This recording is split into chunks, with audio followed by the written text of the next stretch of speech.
नमस्कार, आप देख रहे हैं संपूर्ण भारत न्यूज। आइए जानते हैं आज की ताज़ा खबरों में क्या है खास। खबर शुरू करने से पहले यदि आपने अभी तक संपूर्ण भारत चैनल को सब्सक्राइब नहीं किया है तो कृपया स्वतंत्र पत्रकारिता के लिए संपूर्ण भारत चैनल को सब्सक्राइब कर हौसला अफजाई करें। आगे देखिए आज की बुलेटिन में क्या है खास। भागलपुर से प्रशांत किशोर का बड़ा हमला। 2025 में नीतीश कुमार मुख्यमंत्री नहीं बनेंगे। चुनावी रणनीतिकार से नेता बने प्रशांत किशोर ने बिहार की सियासत में नया तूफान खड़ा कर दिया है। भागलपुर के सर्किट हाउस में प्रेस वार्ता करते हुए उन्होंने मुख्यमंत्री नीतीश कुमार पर जमकर निशाना साधा। प्रशांत किशोर ने साफ शब्दों में कहा कि 2025 के विधानसभा चुनाव के बाद नीतीश कुमार मुख्यमंत्री नहीं बन पाएंगे।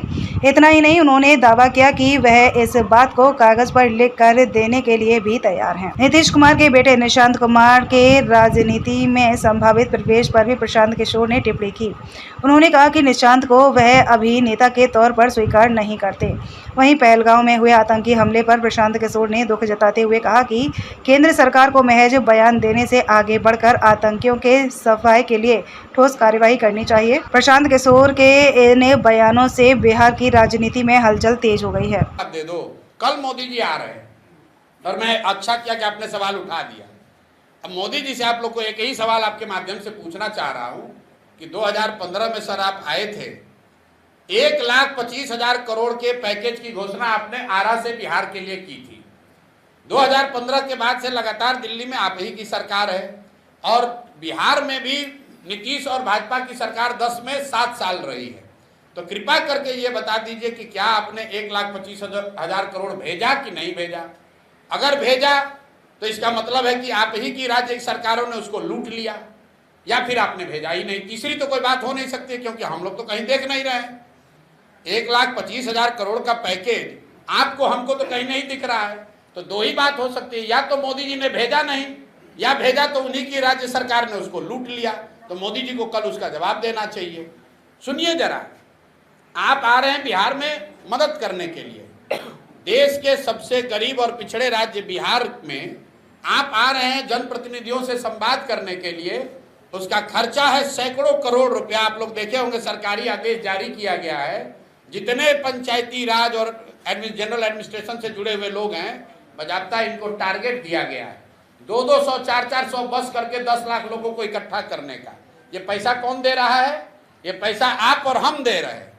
मोदी जी बिहार के लिए कुछ करें न करें, 10, 20, 25, 50 करोड़ रुपया हम लोग का लेकर सभा जरूर कर लेंगे और कोई सवाल पूछने वाला नहीं है। ये सरकारी खर्चे पर बिहार की गरीब जनता के पैसे से प्रचार कर रहे हो भैया। अरे भाई, भाजपा के अकाउंट में 3-4 हजार करोड़ रुपया पड़ा हुआ है। अगर सभा ही करना है तो भाजपा से बिल भरिए। बिहार की जनता से उसका पैसा काहे वसूल रहे हैं? जरा पूछिए तो। यहाँ भागलपुर के डीएम से, सीडीपीओ से कि लोग कितना बस लेकर जा रहा है मधुबनी कल, आप लोगों ने पूछा है? बजाबता सरकारी आदेश जारी हुआ है। सरकारी आदेश जारी हुआ है, सबको टारगेट फिक्स किया गया है कि कितने लोगों को लेकर बस लेकर पहुंचना है। कोई सवाल नहीं पूछ रहा है। चलिए, मोदी जी को तो आप नहीं पूछ सकते, प्रधानमंत्री हम मिलेंगे नहीं। कम से कम जो भाजपा का यहाँ लोकल लीडर है, जो एडमिनिस्ट्रेशन है, उससे तो पूछिए। आरटीआई तो लगाइए कि भाई कितना पैसा बिहार सरकार का खर्च हो रहा है इस पर। मेरी बातों को पत्रकार लोग बहुत गंभीरता से लेते हैं। अब चूंकि हम खुद राजनीति में हैं, एक तरीके से स्टेक होल्डर है, तो आप लोग भी कहते हैं ये कैसे होगा। जब प्रशांत किशोर ने कहा कि बंगाल में भाजपा को 100 सीट नहीं आएगा, तो नहीं आया। जब आंध्र में कहा कि जगन मोहन रेड्डी पूरी तरह हार जाएंगे, तो 11 सीट आया। बिहार में मैं जो अभी कहूंगा, आप कहिएगा आप तो जब राष्ट्रीय नेता इसलिए कह रहे हैं, लेकिन जो मेरी अपनी प्रोफेशनल समझ है, नवंबर में बिहार में नया चीफ मिनिस्टर बन जाएगा। नीतीश कुमार अब बिहार में चीफ मिनिस्टर नहीं बन पाएंगे किसी भी हालत में। इसकी गारंटी क्या होता है? लिख के दे देते हैं।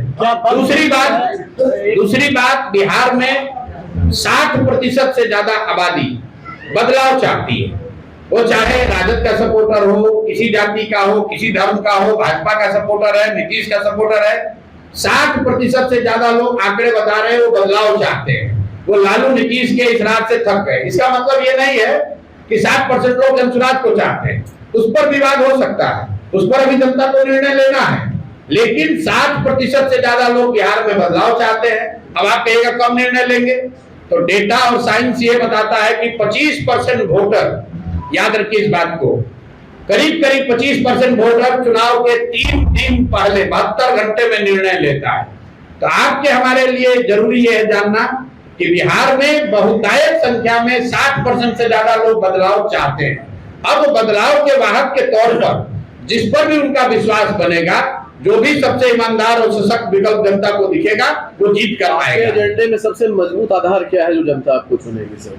भाई, हमारे एजेंडे में सबसे मजबूत आधार ये है कि बिहार में मेरी बातों को पत्रकार लोग बहुत गंभीरता से लेते हैं।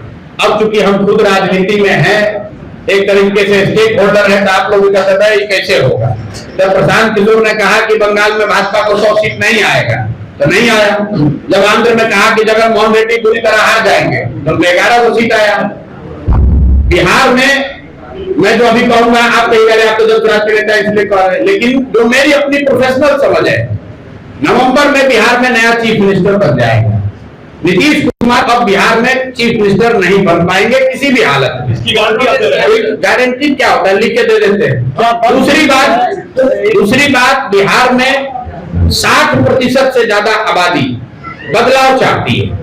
वो चाहे राजद का सपोर्टर हो, किसी जाति का हो, किसी धर्म का हो, भाजपा का सपोर्टर है, नीतीश का सपोर्टर है, 60% से ज्यादा लोग आंकड़े बता रहे हैं वो बदलाव चाहते हैं। वो लालू नीतीश के इस रात से थक गए। इसका मतलब ये नहीं है कि 60% लोग जनसुराज को चाहते हैं, उस पर विवाद हो सकता है, उस पर भी जनता को निर्णय लेना है, लेकिन 60% से ज्यादा लोग बिहार में बदलाव चाहते हैं। अब आप कहेगा कब निर्णय लेंगे, तो डेटा और साइंस ये बताता है कि 25% वोटर, याद रखिए इस बात को, करीब करीब 25% वोटर चुनाव के 3 दिन पहले 72 घंटे में निर्णय लेता है। तो आपके हमारे लिए जरूरी है जानना कि बिहार में बहुतायत संख्या में 60% से ज्यादा लोग बदलाव चाहते हैं। अब बदलाव के वाहक के तौर पर जिस पर भी उनका विश्वास बनेगा, जो भी सबसे ईमानदार और सशक्त विकल्प जनता को दिखे